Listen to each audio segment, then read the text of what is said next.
when you think of entrepreneurship, you often think about, you know, long-term. It's very hard to think of entrepreneurship from a short-term lens. And when you think from a long-term lens, you really need to have not a business plan and not even a revenue model right from the beginning, but rather kind of in your head, you need to have somewhat of a vision as to what you want to accomplish. And when I say vision, a lot of people misunderstand and think that I mean you need to have the answers to everything you want to kind of create. Your vision evolves with time, just like your project, but you have to have kind of an idea as to what it is you want to impact, what it is you want to change, what it is you want to do, you know, what it is you want to build. Like if you don't know what it's supposed to look like and you don't know what the end destination looks like, then how do you know you're heading in the right direction, right? So when you think about, you know, long-term vision, you have to think about from a 10-year lens. You have to think from a 5 to 10-year lens. You know, what is your project going to look like? What is the vision behind it? What are you trying to create, right? And so when I think about, you know, what it takes to bring your vision to life, you have to really be able to see that vision almost as if it's a reality already. So a lot of entrepreneurs who are truly entrepreneurs, because remember, we're not talking business owners. Entrepreneurs are different. They're about people who innovate and create and find ways to better the lives of those around them, not just people who are able to build a business. So when true entrepreneurs think about, you know, vision, to them it's already a reality. It's already a possibility. And a lot of times that possibility comes from their previous level of confidence.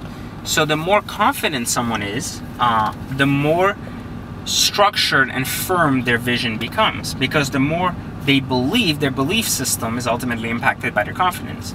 And their belief is so strong that what they're seeing is a reality, that they decide to do something about it. What they see as a possibility, what you see as a possibility, they see as a reality. And this could be the same for another entrepreneur. So what I see as my reality, you know, and what is very different than what you see as your possibility. And so I believe in it large enough that I actually go behind it and push it till I get to that, till I make the possibilities the reality for everybody. So it's no different than, you know, your very own realities and things you see as ultimately that are not there yet, that are not only just possible, but to you are real and are going to happen, are no different than to me are possibilities today, because they're not part of my vision. When you think about your confidence level, it needs to be so strong that you're able to confidently say, this is my reality and I'm going to go after it. I'm going to go ahead and actually attain this. I'm going to make this a reality for others around me rather than just for myself. And how do you build that confidence through the years? Through trial and error. The more you fail and the more the unknown becomes comfortable, the easier it becomes for you to actually undertake it and see past what you're shown and what you see yourself today.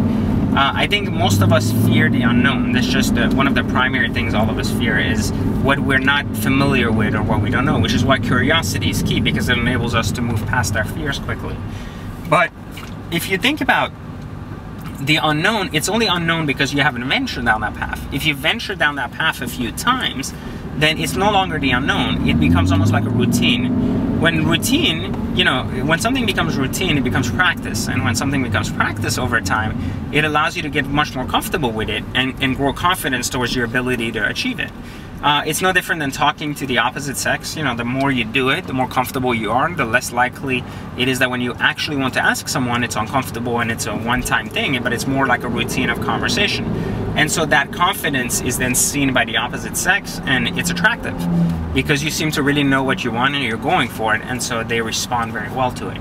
I think that the same needs to happen in entrepreneurship and business. We must be confident enough to be able to go after these goals we have, and long-term kind of, not long-term, our own long-term realities, and make it a reality for everyone around us. So definitely the way you build your confidence today is you practice. You practice doing everything you're uncomfortable until it becomes comfortable. And then you look for more things you're uncomfortable doing so you can practice those things. You ultimately, every time you're comfortable, make yourself uncomfortable so that you can ultimately learn something new and grow as an individual, rather than just stay stuck in the same loophole over and over and over, only hoping to find a time or place where you'll at some point be comfortable, but rather make yourself uncomfortable, so when you're faced with an actual opportunity, it no longer is uncomfortable and you're able to overcome all the challenges and struggles and bring your ideas to life. I think if you think about like your dreams today, you know, your dreams are nothing more than goals with deadlines. So if you think about goals with deadlines, think about, you know, like what do you need to do to bring that to life within that deadline? And once you know that, then what do you need to practice before you get to that place where you get that idea, so that when you do reach that opportunity, you're 1000% ready to undertake it, you're confident enough to drive it all the way to the end, and you're going to actually achieve your goals within the time you set for them.